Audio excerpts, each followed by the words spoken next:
بسم اللہ الرحمن الرحیم۔ حضور نبی اکرم صلی اللہ علیہ وآلہ وسلم بالغ ہوئے اور اللہ تعالیٰ ہر ایک بدی و فتنہ سے نبی کریم صلی اللہ علیہ وآلہ وسلم کو محفوظ رکھتا تھا، اور جہالت کی ہر ایک غلاظت سے آپ صلی اللہ علیہ وآلہ وسلم کو پاکیزہ اور عمدہ رکھا کرتا، اس لیے کہ اللہ تعالیٰ نے نبی کریم صلی اللہ علیہ وآلہ وسلم کو تمام انبیاء کا سردار بنانا تھا۔ جس وقت نبی کریم صلی اللہ علیہ وآلہ وسلم دوری بلوغت میں آئے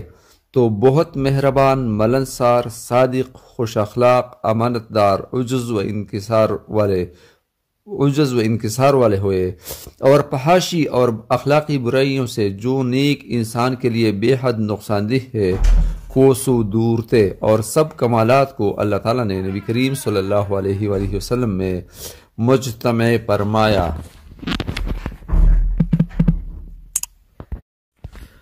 بعض اوقات حضور نبی اکرم صلی اللہ علیہ وآلہ وسلم ان احوال کا تذکرہ فرماتے تھے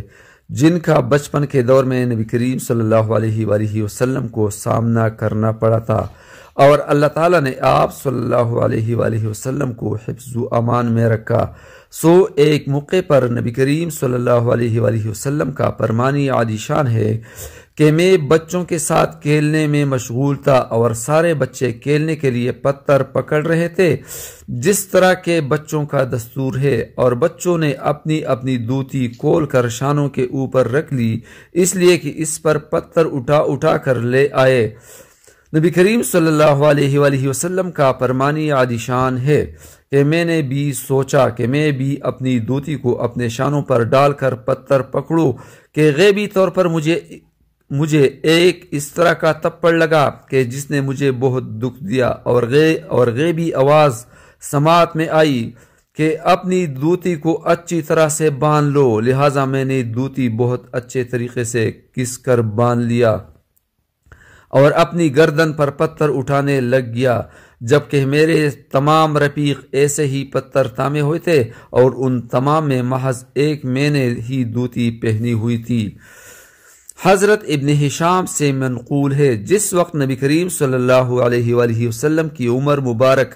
14 یا 15 برس ہوئی تو جنگی فجار رونما ہوئی۔ یہ لڑائی قریش اور ان کے رشتہ دار قبیلہ کنانہ کی قبیلہ قیس بن غیلان سے ہوئی تھی، اور اس لڑائی کا سبب یہ ہوا کہ عورت الرحال میں عتبہ بن جعفر بن کلاب بن ربیعہ بن عامر بن صعصع بن معاویہ بن بکر بن حوازن نے لطیمہ کو نعمان بن منظر کے لیے امان دی تھی۔ براز بن قیس بن زمرہ بن بکر ابن عبد المناطہ بن کنانہ کا ایک آدمی کہنے لگا، کیا تو اسے قبیلہ کنانہ کی مخالفت میں امان دے رہا ہے؟ عروہ نے جواب دیا، جی ہاں، قبیلہ کنانہ تو کیا میں ساری دنیا کے مقابل اسے امان دیتا ہوں۔ براز بن قیس اس لمحے تو چپ ہو گیا اور کسی مناسب وقت کی گات میں رہا۔ ایک دن عروہ ادھر سے نکلا اور تیمنزی کلال کے مقام پر گیا۔ جس وقت براز نے اسے ادھر بے پرواہ پایا تو اس پر وار کر کے اسے ہلاک کر دیا۔ اسی بنا پر اس کا نام اسم فجار تجویز کیا گیا، اس لیے کہ یہ شہر حرام میں ہلاکت کا مرتکب ہوا تھا۔ حضرت ابن ہشام سے منقول ہے، یہ اطلاع قریش کو ہوئی کہ براز نے عروہ کو ہلاک کر دیا ہے۔ قریش کے تمام افراد اس لمحے عکاظ نامی بازار میں مجتمع یا مجمعات لگائے ہوئے تھے۔ سارے کے سارے ہی اس اطلاع کو سماعت کرتے ہی چل پڑے، اور قبیلہ حوازن کے افراد کو اس لمحے تک کوئی اطلاع نہیں ہوئی تھی۔ بعد میں انہیں اطلاع ملی تو سارے افراد بھی چل پڑے، اور حرام نے جانے سے قبل ہی ان تک پہنچ گئے۔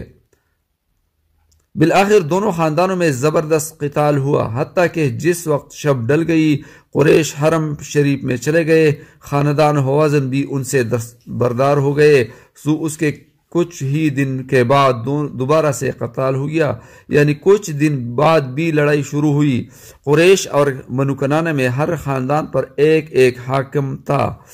ایک ایک حاکم تھا، اس طرح بنو قیس میں بھی ہر خاندان پر حاکم تھے۔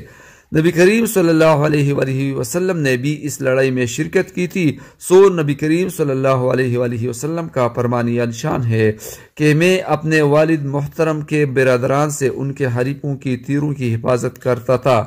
حضرت ابن اسحاق سے منقول ہے جس وقت یہ لڑائی ہوئی تھی تو اس وقت نبی کریم صلی اللہ علیہ وآلہ وسلم کی حیات مبارکہ 20 برس تھی، اور اس لڑائی کو اس وجہ سے فجار کا اسم دیا گیا کہ ان دونوں حریفوں خاندان کنانہ اور خاندان قیس بن غیلان نے حرام ماہ میں قتال کیا، اور اس لڑائی میں قریش اور کنانہ کا حاکم حرب بن امیہ بن عبد الشمس کہلاتا تھا۔ لڑائی کے آغاز میں قبیلہ قیس کے افراد فتح یاب تھے، لیکن بوقت دوپہر قبیلہ کنانہ کی جیت ہوئی۔ حضرت ابن ہشام سے منقول ہے ہر چند کے اس جنگ کے احوال بہت لمبے ہیں، لیکن کیونکہ اس کتاب میں حیات طیبہ کا تذکرہ ہو رہا ہے اس لیے طوالت کی بنا پر اس واقعے کو اختصار کے ساتھ تحریر کیا گیا۔ حضرت ابن ہشام سے منقول ہے جس وقت نبی کریم صلی اللہ علیہ وآلہ وسلم کی حیات مبارکہ 25 برس مکمل ہوئے تو حضرت خدیجہ رضی اللہ تعالیٰ عنہ دختر خویلد سے نبی کریم صلی اللہ علیہ وآلہ وسلم کی شادی ہوئی۔ حضرت خدیجہ الکبریٰ رضی اللہ تعالیٰ عنہ کا شجر نسب بہت عظیم ہے۔ حضرت ابن اسحاق رحمۃ اللہ علیہ سے منقول ہے خدیجہ رضی اللہ تعالیٰ عنہ دختر خویلد ایک تجارت کرنے والی خاتون تھی، دولت مند، نیک، اور اپنا سامان افراد کو دے کر ان سے سوداگری کرایا کرتی تھی، اور ان کی تنخواہ اس مال کے نفع میں سے متعین کر دیا کرتی تھی، اور قریش کے سارے افراد کا سوداگری ہی روزگار ہوا کرتا تھا، یعنی قریش کہ سارے افراد کا سوداگری ہی روزگار تھا۔ جس وقت سیدہ خدیجہ رضی اللہ تعالیٰ عنہ کو نبی کریم صلی اللہ علیہ وآلہ وسلم کی صداقت اور اچھے کردار، خوش اخلاق اور امین ہونے کی اطلاع ملی تو سیدہ خدیجہ رضی اللہ تعالیٰ عنہ نے نبی کریم صلی اللہ علیہ وآلہ وسلم کی خدمت اقدس میں ایک قاصد بھیجا کہ آپ صلی اللہ علیہ وآلہ وسلم ان کا سامان لے کر ملک شام میں سوداگری کے لیے جائے، اور ان کے خادم میسرہ کو بھی اپنے ساتھ رکھے، اور حضور نبی کریم صلی اللہ علیہ وآلہ وسلم کے لیے وہ حصہ متعین کیا جو کہ باقی افراد کی تنخواہ سے کافی زیادہ تھا۔ نبی کریم صلی اللہ علیہ وآلہ وسلم نے یہ بات منظور کر لی اور مملکت شام کی جانب میسرہ خادم کے ساتھ روانگی فرمائی، حتیٰ کہ جس وقت نبی کریم صلی اللہ علیہ وآلہ وسلم کا ملک شام کی سرحد میں داخلہ ہوا تو ایک دن آپ صلی اللہ علیہ وآلہ وسلم ایک پیڑ کی چھاؤں میں ایک عبادت گزار پادری کے گرجا کے نزدیک تشریف فرما تھے کہ اس پادری نے میسرہ خادم سے سوال کیا کہ یہ کون آدمی ہے جو اس پیڑ تلے مہو استراحت ہے، یعنی مہو خواب ہیں؟ میسرہ نے جواب دیا یہ خاندان قریش کے ایک آدمی ہے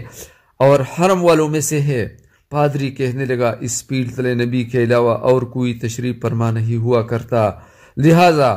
حضور نبی اکرم صلی اللہ علیہ وآلہ وسلم جو سامان سوداگری کے لیے مکہ مکرمہ سے لے کر آئے تھے اسے نبی کریم صلی اللہ علیہ وآلہ وسلم نے بیچا اور جس طرح کا سامان خریدنا تھا اسے لے کر مکہ مکرمہ میں قدم رنجہ فرمایا۔ اس سامان کو سیدہ خدیجہ رضی اللہ تعالیٰ عنہ نے ادھر بیچ دیا اور اس سامان میں سے پہلے سے زیادہ منافع ہوا۔ منقول ہے کہ دوران سفر خادم میسرہ نے ملاحظہ کیا کہ جس لمحے موسم شدید گرم ہوتا تھا تو دو ملائکہ اپنے پروں کی مدد سے نبی کریم صلی اللہ علیہ وآلہ وسلم پر چھاؤں کرتے تھے، اور میسرہ نے یہ ساری کیفیت اور پادری کی بات چیت سیدہ خدیجہ رضی اللہ تعالیٰ عنہ کو بتائی۔ سیدہ خدیجہ رضی اللہ تعالیٰ عنہ کیونکہ وہ ایک بہت دانا، نیک اور نیکی کو پسند کرنے والی پاکیزہ نفس اور باکردار خاتون تھی، اس لیے ان حالات کو سماعت کر کے اس بات کی خواہش مند ہوئی کہ نبی کریم صلی اللہ علیہ وآلہ وسلم ان سے نکاح کر لے، اور اس مناسبت سے انہوں نے نبی کریم صلی اللہ علیہ وآلہ وسلم کو ایک قاصد یا ایک قاصد بھیجا کہ اے میرے چچا کے پرزن، کیونکہ آپ صلی اللہ علیہ وآلہ وسلم کا مجھ سے قومی رشتہ ہے، اور صدیق اور امین اور خوش اخلاقی کے اوصاف آپ صلی اللہ علیہ وآلہ وسلم میں پائے جاتے ہیں، پس مجھے آپ صلی اللہ علیہ وسلم میں میلان ہے۔ اور سیدہ خدیجہ رضی اللہ عنہا قریش کی ساری خواتین میں نیک، عظیم اور تمام ملت سے زیادہ دولت مند تھی، اور ہر ایک آدمی ان سے عقد کرنے کا لالچی تھا۔ خدیجہ رضی اللہ عنہ کی والدہ محترمہ فاطمہ دختر زائد بن رواحد بن حجر بن عبد بن معیس بن عامر بن لوئی بن غالب بن بحر کہلاتی تھی۔ بس جس وقت یہ قاصد نبی کریم صلی اللہ علیہ وآلہ وسلم کی خدمت اقدس میں گیا تو نبی کریم صلی اللہ علیہ وآلہ وسلم نے اپنے والد محترم کے برادران سے اس بات کا تذکرہ کیا، لہذا حضرت حمزہ بن عبد المطلب رضی اللہ تعالیٰ عنہ نبی کریم صلی اللہ علیہ وآلہ وسلم کو ہمراہ لیے سیدہ خدیجہ رضی اللہ عنہا کے محترم باپ خیلد کے ہاں تشریف لائے اور نبی کریم صلی اللہ علیہ وآلہ وسلم کی جانب سے رشتہ دیا۔ انہوں نے منظور کر کے بیاہ کر دیا۔ حضرت ابن ہشام سے منقول ہے ان کا حق مہر 20 اونٹ مقرر ہوا تھا، اور حضرت خدیجہ رضی اللہ عنہا ہی نبی کریم صلی اللہ علیہ وآلہ وسلم کی اول بیوی تھی۔ جس وقت تک سیدہ خدیجہ رضی اللہ عنہا حیات رہی، نبی کریم صلی اللہ علیہ وآلہ وسلم نے اور کسی بھی خاتون سے نکاح نہیں کیا۔ حضرت ابن اسحاق سے منقول ہے ایک پرزن ابراہیم رضی اللہ عنہ کے علاوہ حضور نبی اکرم صلی اللہ علیہ وآلہ وسلم کی ساری اولاد سیدہ خدیجہ رضی اللہ عنہا سے ہی پیدا ہوئی۔ سیدہ خدیجہ رضی اللہ عنہا سے 3 بیٹوں کی ولادت ہوئی۔ اول حضرت قاسم رضی اللہ عنہ جس کے نام سے نبی کریم صلی اللہ علیہ وآلہ وسلم کی کنیت ابو القاسم کہلاتی ہے، دویم حضرت طیب رضی اللہ عنہ، اور سوم حضرت طاہر رضی اللہ عنہ، اور 4 بیٹیوں کی ولادت ہوئی، سیدہ زینب رضی اللہ عنہا، سیدہ رقیہ رضی اللہ عنہا، سیدہ امی کلثوم رضی اللہ عنہا، اور سید فاطمہ الزہرا رضی اللہ عنہا۔ حضرت ابن ہشام سے منقول ہے حضور نبی کریم صلی اللہ علیہ وآلہ وسلم کے سب سے بڑے پرزن قاسم رضی اللہ عنہ تھے، ان سے کم عمر طاہر رضی اللہ عنہ، اور بیٹوں میں سب سے بڑی بیٹی رقیہ رضی اللہ عنہا، ان سے کم عمر زینب رضی اللہ عنہا، ان سے کم عمر امی کلثوم رضی اللہ تعالیٰ عنہ، اور ان کے بعد سیدہ فاطمہ رضی اللہ عنہا کی ولادت ہوئی۔ حضرت ابن اسحاق سے منقول ہے کہ نبی اکرم صلی اللہ علیہ وآلہ وسلم کے تینوں فرزندان دور جہالت میں وفات پا گئے تھے، لیکن بیٹیاں ساری حیات تھی اور دور اسلام میں موجود تھی، اور انہوں نے بھی نبی کریم صلی اللہ علیہ وآلہ وسلم کے ہمراہ ہجرت فرمائی تھی۔ حضرت ابن ہشام علیہ رحمت سے منقول ہے نبی کریم صلی اللہ علیہ وآلہ وسلم کے فرزند حضرت ابراہیم رضی اللہ عنہ کی والدہ محترمہ حضرت ماریہ قبطیہ رضی اللہ عنہا تھی۔ حضرت ابن ہشام سے منقول ہے کہ نبی کریم صلی اللہ علیہ وآلہ وسلم کے فرزند ابراہیم رضی اللہ عنہ کی ماں ماریہ رضی اللہ عنہا کی کنیز تھی۔ شاہ مصر مقوقیس نے انہیں نذرانے کے طور پر نبی اکرم صلی اللہ علیہ وآلہ وسلم کی خدمت اقدس میں پیش کیا تھا۔ حضرت ابن اسحاق سے منقول ہے سیدہ خدیجہ رضی اللہ عنہا نے وہ احوال جو خادم میسرہ سے سماعت کیے تھے اپنے چچا کے بیٹے ورقہ بن نوفل کو بتائے۔ وہ نصرانی ہو چکے تھے اور اللہ تعالیٰ کی کتابوں کا بہت زیادہ علم حاصل کر چکے تھے۔ انہوں نے سیدہ خدیجہ رضی اللہ عنہا کی باتیں سماعت کر کے کہا کہ جو یہ سارے احوال بالکل سچ ہیں تو اے خدیجہ، کہ اگر یہ سارے احوال بالکل سچ ہے تو اے خدیجہ، حضرت نبی کریم صلی اللہ علیہ وآلہ وسلم لازمی اس امت کے پیغمبر ہے، اور مجھے علم ہے کہ اس امت میں پیغمبر کی آمد ہونے والی ہے، یہی دور اس پیغمبر کے ظاہر ہونے کا ہے، لیکن ملاحظہ کرے کہ کب آمد ہوتی ہے۔ میں اس پیغمبر کا بہت شدت سے منتظر ہوں۔ اس خواہش کی کیفیت میں ورقہ بن نوفل نے ایک نظم کہی جس کے کچھ اشعار انہیں ابھی اپنی زندگی میں یاد تھے۔ یا حی یا قیوم برحمتک استغیث اللہم اغفر لی ذنبی ویسر لی امری وبارک لی فی رزقی اللہم اجرنی فی مصیبتی واخلف لی خیرا منہا۔